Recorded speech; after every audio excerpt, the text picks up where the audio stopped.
So, guys, I am absolutely thrilled to be joined today by Lian Brook-Taylor. Sorry, get it wrong It's all right. straight Often away. happens. From Waking the Wild. Welcome, Lian. Oh, thank you so much. Delighted to be here. I'm really looking forward to having this conversation. This is a series of 5 interviews that I'm doing for Mental Health Awareness Week, and this year's theme is nature. And I thought, who better to get on than you to talk about wild nature? So would love you to tell the listeners a little bit about you. Thank you. And if it's okay with you, I'll talk specifically about me in relationship to nature. Yeah, of course. As that is the lens we're looking at this through. Um, in short, I see more and more, and as is evidenced by the name of our work, Waking the Wild, I see more and more that the work I do, the life I live, is all about that reconnection to the wild, to nature. Yeah. And that's been my own journey over a lifetime, but then specifically over the last 8 years or so, reclaiming that connection to nature that's actually our birthright and is true for all humans when we're in an indigenous setting, when we're in a natural setting. I was considering just before we started talking that that really is what I see my role is as a guide, is to guide people back to that connection with the wild, because once they've rediscovered that, that allows them to reclaim all these other parts of themselves. The wild acts as such a powerful portal, as it has for me personally, that really simply put, that's what my life's work is, to lead people back to that connection with the wild for themselves. How did you get to that point, Lian? Like, what was the calling for you? It's, as often is the case, only possible to join the dots backwards, as Steve Jobs once memorably said. And I can see now that it was a kind of story that had already been written, and it's like the ending's only just started to become clear now. So my childhood was incredibly wild, to the point where for periods of my life we literally lived in the wild. No, some points not even a tent, just under the stars, Wow. in nature. And I guess when you've been raised that way, that feels normal. Yeah. It didn't feel particular. I knew that not everyone was doing it, but equally it kind of felt normal for us. So I'd say this really is a return to my roots, return to what actually feels natural and normal for me anyway. I just took a kind of big detour before coming back to it.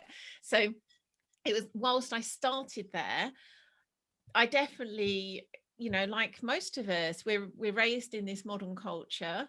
We're shown that having a disconnection from nature is the right way to live in these temperature controlled, artificial, linear environments, linear lifeways is the right way to do life. And to a large extent, I kind of followed that teaching. And it really is, I guess, big ruptures in my life for me to drop into the truth of what life is really about. The first big rupture for me was my father dying. And then there's been kind of mini ruptures along the way. And I think initially it started as more of a kind of like a logical understanding. My business partner, Jonathan Wilkinson, had introduced me to the whole concept of rewilding.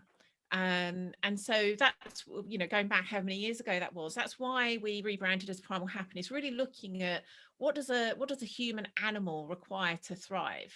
Yeah. What's true for us as humans that we need to be connected to be able to live life well. And so I'm a very, very logical person. I like knowing the first principles of things. So that made sense to me. So it was a very initially kind of dispassionate thing.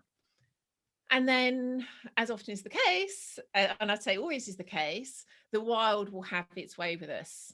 And I can talk much more about that, but in essence, it was that kind of willingness to start to explore what my relationship to nature was, that Mm. then opened me up into what it's now become, which is way beyond anything I could have possibly foreseen.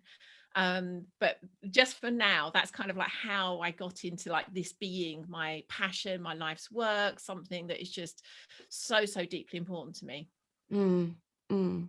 So you mentioned there a bit that you took like a detour. So there was a period of time where you weren't in the wild. Did you feel that disconnect? Was that a sort of visceral feeling?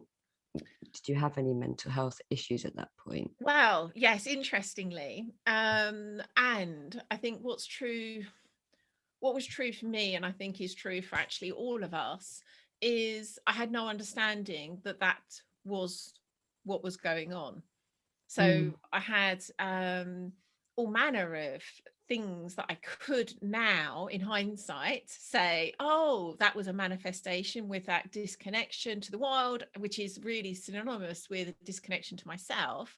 mm, But I had panic attacks, chronic pain, all manner of kind of strange neural things that went on, which is again linked to the wild. Often those of us with different kind of neurodivergences, I'm autistic, but it could be that someone has ADHD or doesn't even necessarily know what the thing is, but does have this sense that their mind works differently. for mm, for those of us that have those neurodivergences in particular, that disconnection from nature often will show up as mental health issues. We will have no clue that's what's going on because we've got no clue about the importance of our connection with the wild anyway, but even more so, we have no understanding of what neurodivergencies actually are. mm. So I had, yes, many years where I was trying to fit into, I literally was in the corporate world, suited, booted, you know, I didn't had know all the that. kind of like what you would typically expect of someone making a success of life in this modern world, and had no clue at all that, in answer to your question, yes, there was this visceral sense of kind of all these things going wrong, but I had no clue that's why.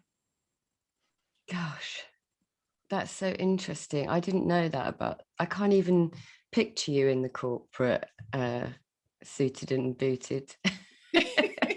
So you said as well, the wild has its way with you. Can you just speak a bit more to that? Mm. I love this about it as well, because it feels to me, and this is only my own, this isn't necessarily truth, but it's certainly my own relationship to the wild. It's not neutral, it's benevolent, and it wants to bring us back to ourselves. That's what I just see over and over. You can probably hear I'm already getting emotional, because this has been um, such a loving, nurturing journey that I just, again, could not have foreseen. And it feels like it has just been like one breadcrumb after another that has been so gentle and easy for me to follow, that looking back again, I think, oh my goodness, the beauty and the benevolence of that, the way that I was carried along. All I needed to do was be willing to take that next breadcrumb, which um, I could give you so many examples, but I'm going to just give you this. What I see was kind of the really first fundamental breadcrumb for me was deciding to create a relationship with a silver birch in my garden. It's a young silver birch. I can just see it here as I speak at the top of our garden. And so I made a daily practice of every day going to spend time with this tree. If I went past it, I would greet it, just maybe very quickly, just spend a bit of time honoring this tree. And little by little created other practices of making offerings, creating rituals with this tree. And initially, it kind of felt like I was just going through the motions. I couldn't really feel anything, but I just had this sense of, it makes sense to do it, even though I don't really know, I might just spend the rest of my life doing it, but nothing really happens. Mm. But quite quickly, something was happening. And I guess the best way I can name it would be, I started to feel this sense of energetic connection happening with the tree, where there was definitely something beyond me, separate me and this tree. There was something happening, some kind of communion that I could feel happening.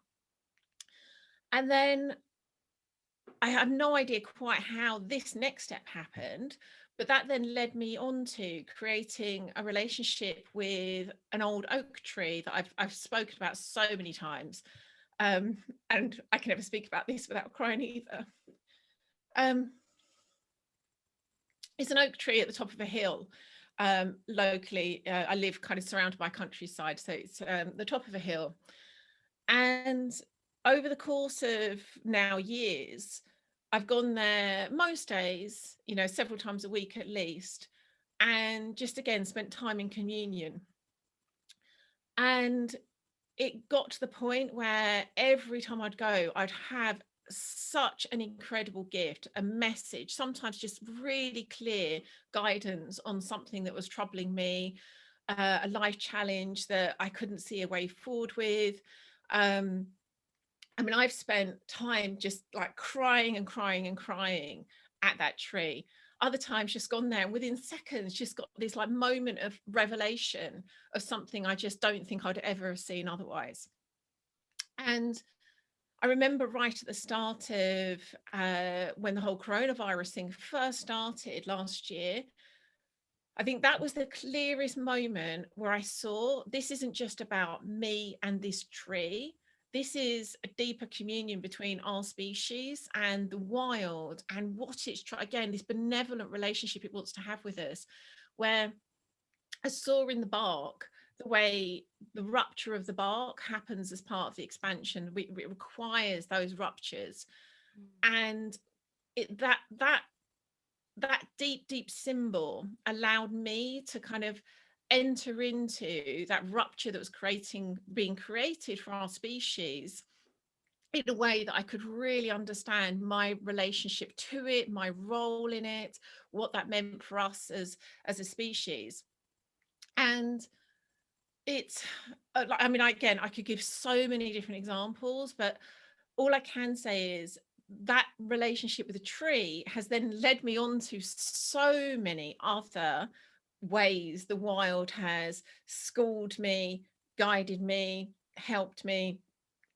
It's just beyond anything I could possibly describe. And I really don't think I'm now training as a shaman. And I know that had I not had that very first connection with the silver birch in my garden, I wouldn't be doing that. Training as a shaman. Yeah, that was required for me to finally find my path. And I just think, wow, I would never have been able to make that leap. You know, that would have been a huge leap. I mean, even so, it wasn't an easy decision. But I can track it back and like, oh yeah, that's how the wild guided me, breadcrumb by breadcrumb, in ways that I could metabolize, ways that weren't too scary, into the point where I could really see the truth of who I was and the path I was meant to be on. That's an incredible story. That's given me goosebumps.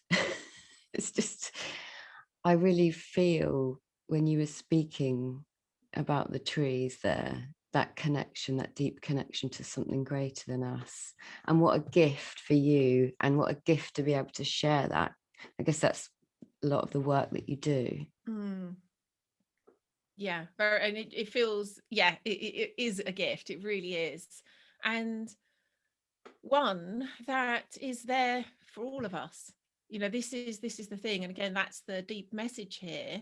It's here for all of us. Mm. If you're willing to look.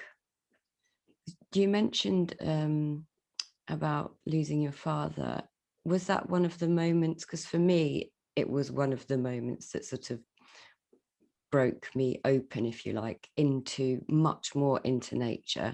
I felt a deep calling to hide in nature. So what can you tell us a little bit about your journey after grief? Interestingly, and again, you kind of look back and you think, I suppose it was perfect the way it happened, but I've no idea why it happened the way it happened. When he died, it very much was a rupture for me as well. You know how I was describing about the tree teaching me about the necessity of rupture. Yeah. And it for me was a breaking open. I guess the closest way I could describe it is like a breaking open to spirit. And at that point, I didn't really have I didn't have a clear understanding of how we could use the wild as a portal as human beings in our kind of like becoming of our own full selves here. For me at that point, I guess it was much more about the kind of non-dual nature of life rather than being able to celebrate and be in complete communion with the duality of life. And so, you know, and it's strange really, because my father was like, you know, such a wild man, had such a deep connection with nature, and yet him dying gave me this other gift that was nothing to do with the wild, nothing to do with nature. It was the wildness of spirit. And that connection with nature came a good few years later. Interestingly, it was like I had to kind of see that kind of that non-separation of everything first, to then recognize the portals to it for us here as humans. I love the way you say about portals. So the work that you do now with your people, tell us a little bit about that. Well, there's so many different kind of like interlinkings between the different aspects of the work we do, but ultimately again it's all about returning us to our wild selves, that kind of the true nature of us before trauma, before conditioning. And because humans are kind of incredibly able to find ways to not do that, if you know what I mean. It again, using the word portal, we've found there's kind of like portals through which we can invite people that allow them to start to have that taste of who they would be in their fullness. Again, honoring the duality. We are here as these separate drops. Yes, we are the ocean, but we've come here as these unique separate drops. And the more we can understand that, the more we can claim it, the more we can be a living expression of that, the happier, the more fulfilled we are. So some of the ways we do that will be to give people a taste of that like deep gift they are, which often, again, because of conditioning, because of trauma, a lot of that deep gift we are is held in shadow. And so it's hard to see it as a gift. Just as an example, one of the qualities that we allow someone to discover about themselves could be brilliance, which is, it's not just intelligence as we'd know it, it's also that just ability to make connections really well, a very fast mind. And so when brilliance is held to whatever extent in shadow, it can come as a form of like real righteousness and a need to be right and a need to sort of judge others who aren't perhaps being as brilliant at the kind of inflated end of shadow, or deflated end of shadow. This would be someone who is actually like hiding their brilliance, is actually trying to appear less smart than they actually are. And so this is just one example, like one aspect of someone's gift that is being held in shadow and then shows up in these ways that aren't welcome, aren't actually enjoyable for themselves or other people around them. So part of our work is allowing people to have that healthy whole relationship to themselves, those deep gifts they came here to be. Another aspect will be to look at the wisdom that we have in archetypes that have been here, you know, probably before humans were even a thing. I don't know, but certainly, you know, as far going back as human history allows us to see, we've had this collective understanding of the way archetypes shape and form our lives. So, you know, whether that be the queen and king archetypes, priest and priestess, wild man, wild woman, the lover, the magician. And it's a combination for us of recognizing the way those archetypes are already in our psyches and forming our relationships to ourselves and the world. But then also, this is one of the parts of the work I just love the most, feeling into those archetypes that are calling us to become our fullness. And so one of our kind of like main archetypes that we work with all of our clients is that of the sovereign, so the king or the queen. And this isn't just about kind of like, you know, pretending we're a queen and putting a crown on and calling ourselves a queen. This is this deep understanding of what that energetic actually requires of us, that full responsibility, that full ownership for the creation of our lives. And then as we start to get that deep communion with that archetype and what that is calling of us, it gives us something to be in relationship with. It gives us this kind of model, this companion, this ally to help us become more of ourselves. And that might seem like, how on earth does that link to the wild? But again, it's freeing ourselves of that taming that keeps us into these like grey small boxes. It allows us to be in this like free wild relationship with these like mythical beings that we actually are. So all of this is like, one way or another, even with these parts of our work that don't seem like they're about the wild, they're actually about rewilding us back to that true nature, the gift we came here to be. Mm. You mentioned shadow there, and I wondered if you could just explain, because there might be some people who don't understand what you mean by shadow. Would you be able to just explain it? Sure. So the word shadow itself was probably coined first by Jung, and is his work particularly, and people that have come in that lineage, that I guess popularized to an extent. It's not still not popular, but popularized to the extent that that concept and naming of shadow. But of course, the understanding of these like hidden aspects of ourselves goes back much, much further. And in fact, really, that is so much of what shamanism is about.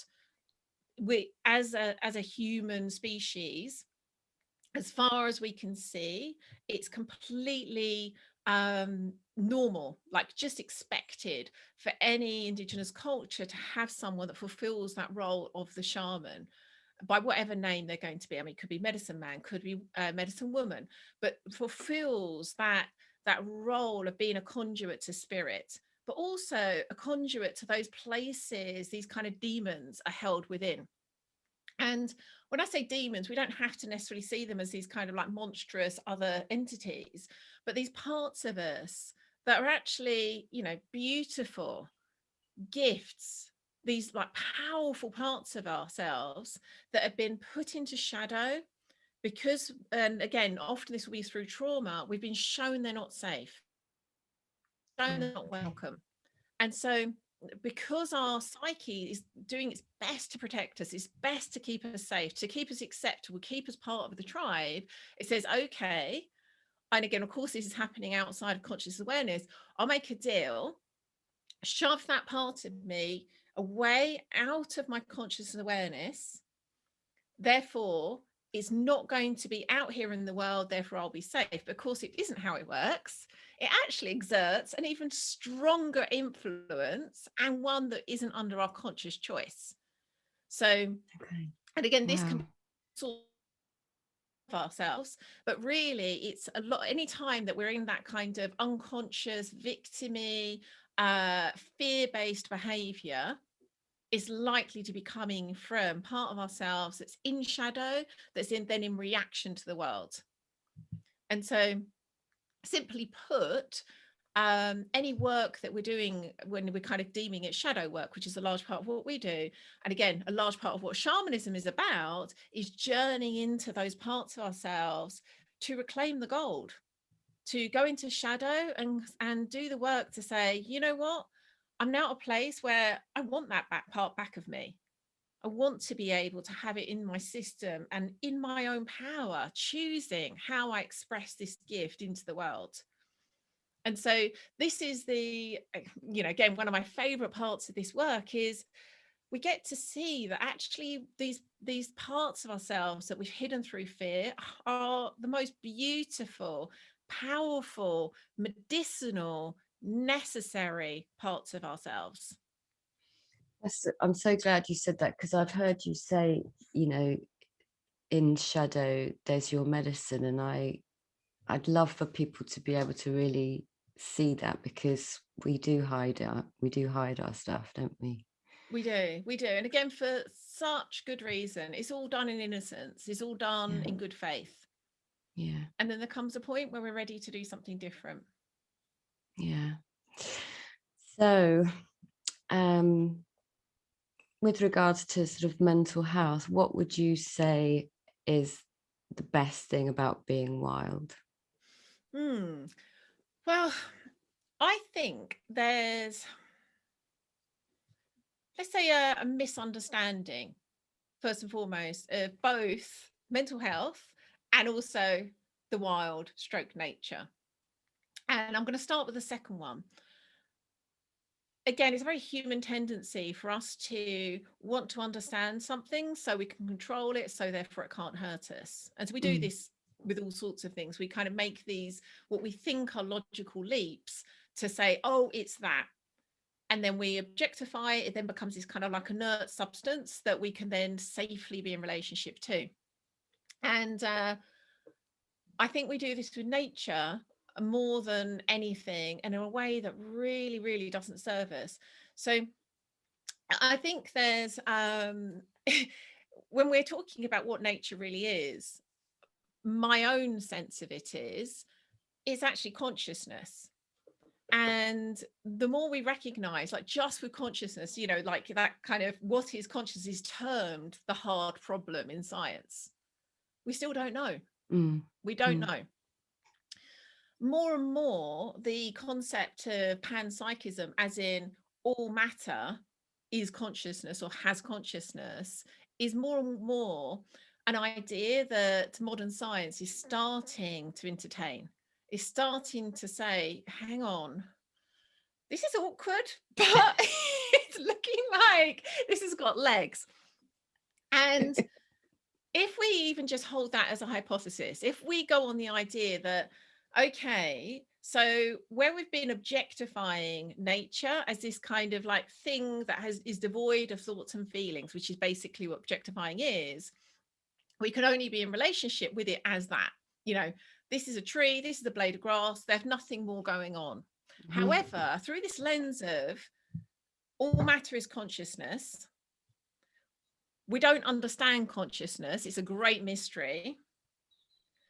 When we are able to be in relationship, and again, I prefer the word communion, like this is a communion, it's like a deep connection between us and the wild. From that space of recognizing it's the mystery. And, whilst we can again say, all matter has consciousness, whether it be this coaster or whether it be my tree outside, I don't think it's a stretch to recognize there is something more available to us in, say, an animal or a tree than something that's been human made, like my coaster. So if we accept that, and then we then say, so anytime we're willing to step out and be in deep communion with nature, we're actually being in deep communion with the mystery, with source, with spirit, with consciousness. In fact, the place that human DNA was designed to be in, how we've evolved through our whole history, is to be in that kind of communion with consciousness, all these other forms, all these other shapes and patterns that show up on life in this planet. So so from that understanding, and again, I've kind of had to say that first, because in order to answer that question, what's the link between mental health and the wild? Well, when we see what was really on offer in the wild, it changes quite a lot for us. Like, we're working with something pretty powerful and mysterious and magical at this point. We're not just talking about a walk in the park. So if you can see that in itself brings a completely different lens on the whole thing. But it needs for us to be willing to enter into that kind of way of being in nature for it to be the medicine it is. If we're entering it from this idea, like, I know what nature is, and I know that I can get, 15 minutes walking in my local park and I've got a dose of nature, it's not going to be able to be the medicine it can be. So I needed to say that first and foremost.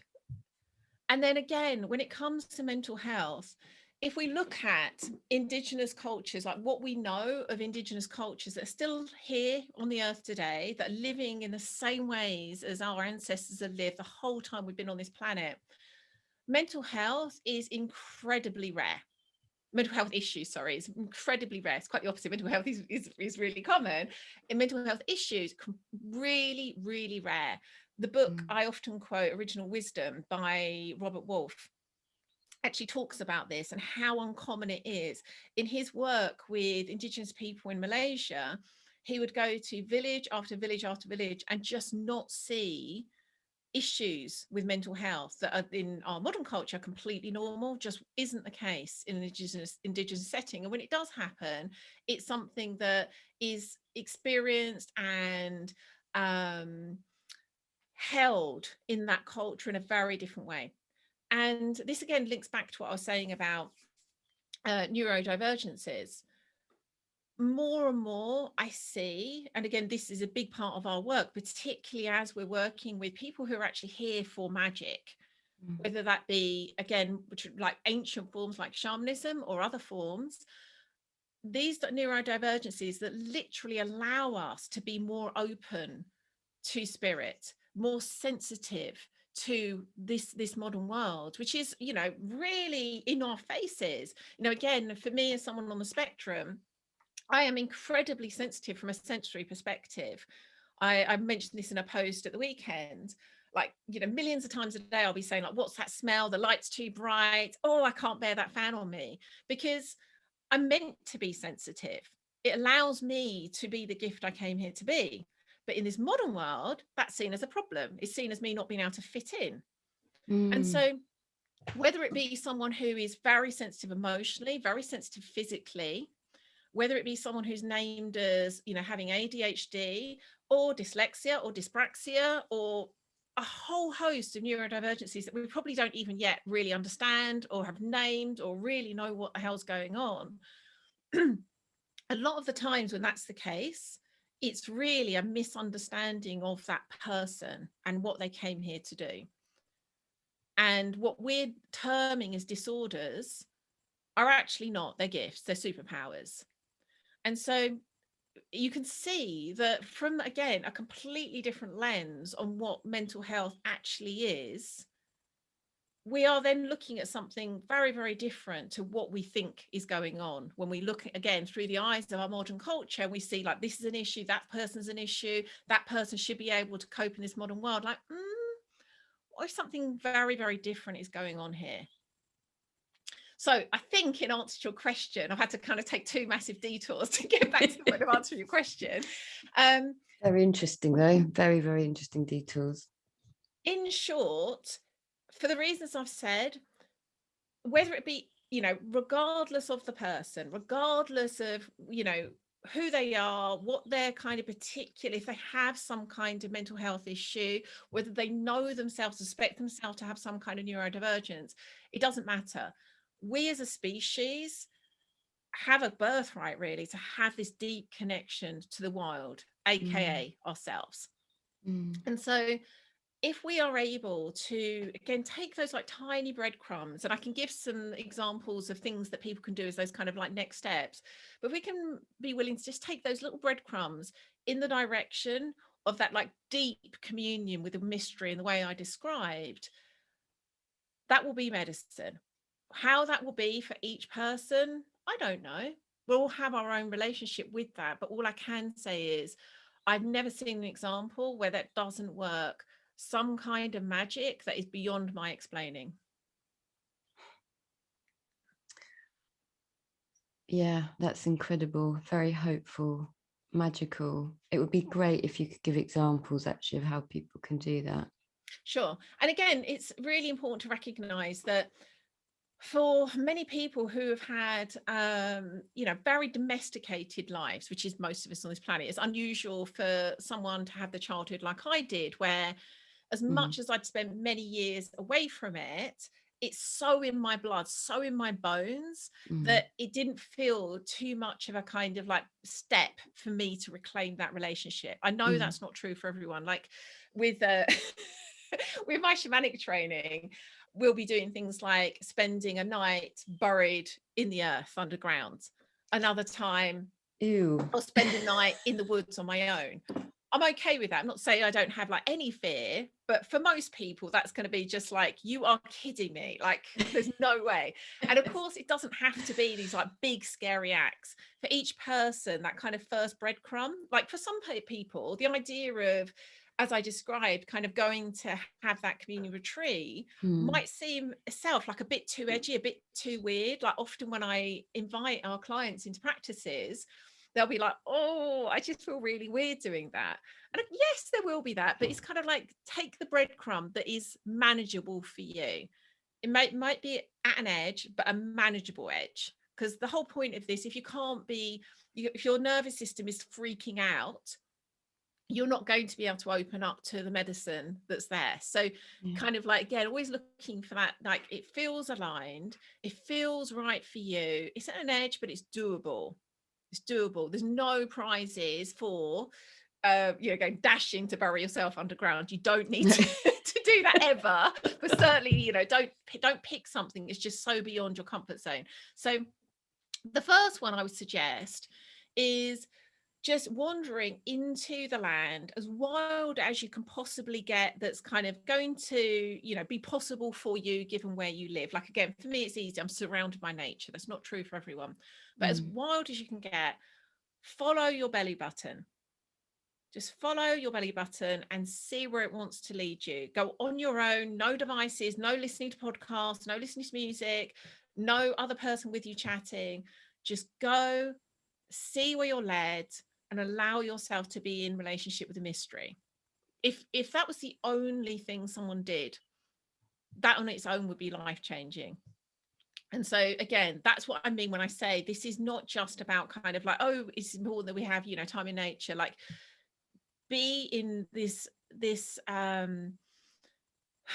that openness to it being something more than you're ever going to be able to understand. I've spent now years and years in this deep communion, and I'm probably further away from understanding what it actually is than I was at the beginning.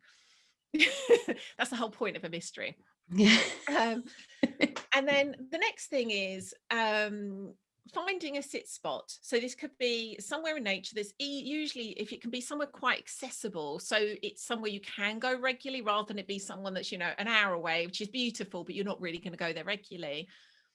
Find somewhere that you can go that, again, that's as wild and private as possible, that you can return to, whether that be daily or just a few times a week. Again, choose something that is possible, even if it has a little bit of an edge, and just spend time there. Just notice what you notice. Just allow yourself to be in that just presence of the moment, noticing the way the different animals will be there at different times of year, the ways the seasons change, the different types of weather, the different types of light. That on its own, again, has a profound effect on our being. Linked to that, and as I mentioned, for me, it was that particular relationship with the tree that for me was that really powerful portal. And I find, honestly, that relationship with the tree is probably one of the most profound that we can have. So you can combine the two and actually have your sit spot as part of this, have a sit spot with a tree, if that makes sense. Like sometimes I will just sit with my back against my tree and just look out on nature, rather than be kind of in that direct communion with my tree at the time. Another one, this is probably like getting a slightly like a bit more of an edge, but finding ways to honor and be in reverence with nature. So one of my practices is actually once a week I go and make offerings to a certain place, and I'll spend some time there just being in real worship and honoring of the wild, of my guides, and making an offering. And an offering could be all sorts of things. It could be fruit, it could be money, it could be some kind of, beverage like water, coffee, wine, and making this ritual offering. And again, this is one of those things that sounds a bit kind of like, how would that have an effect? All I can say is anyone I know that has entered into that practice of making regular offerings, it does something to you that is, again, beyond my ability to explain. Another final one on this, and again, this is probably going to be for some people with an edge, but bringing our DNA back into nature in all the different ways that can be. And, literally our bodily fluids. One of my practices is to return my menstrual blood into the ground, and particularly often to one of my trees.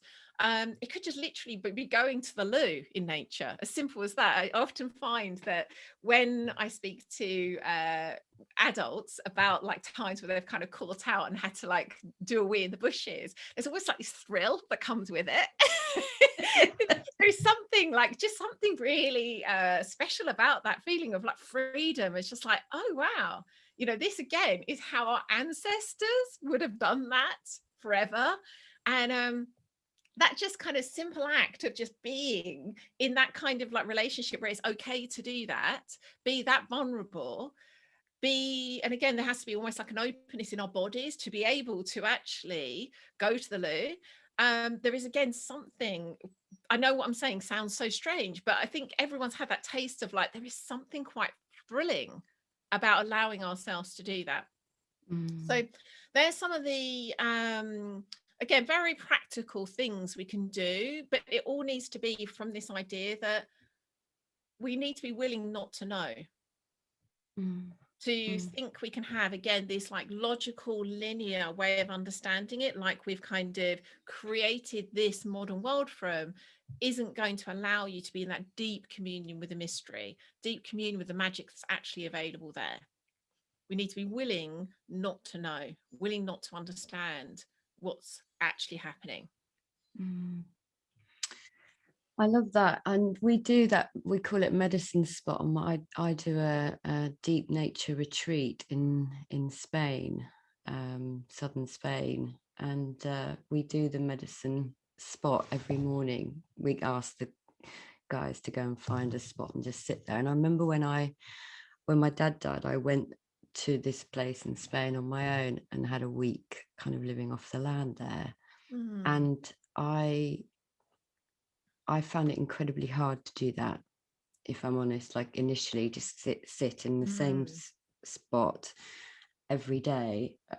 Very hard the first few days, but towards the end of the week, it became, I understand what you're talking about, that communion, that opening up to something which is magical but unexplainable.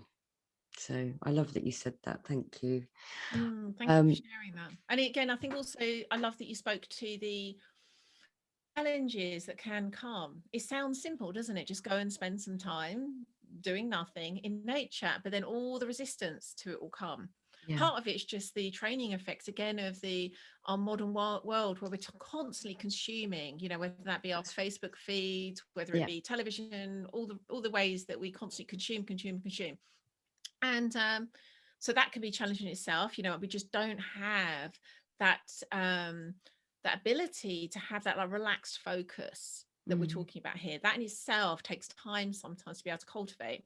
And then there's just like the very real fears, and again, often these will be outside of our conscious awareness, but these ways that parts of us will try and stop us becoming ourselves.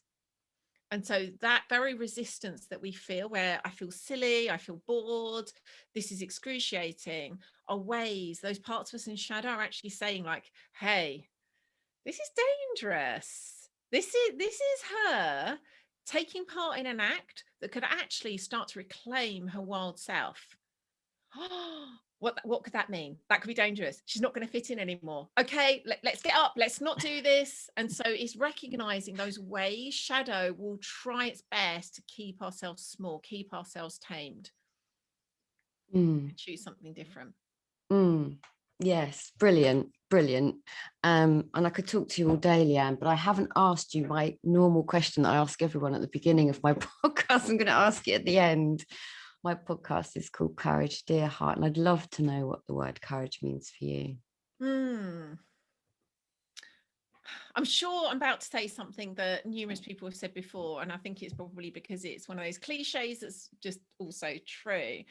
And so firstly, what comes to mind is how courage and vulnerability are actually two sides of the same coin.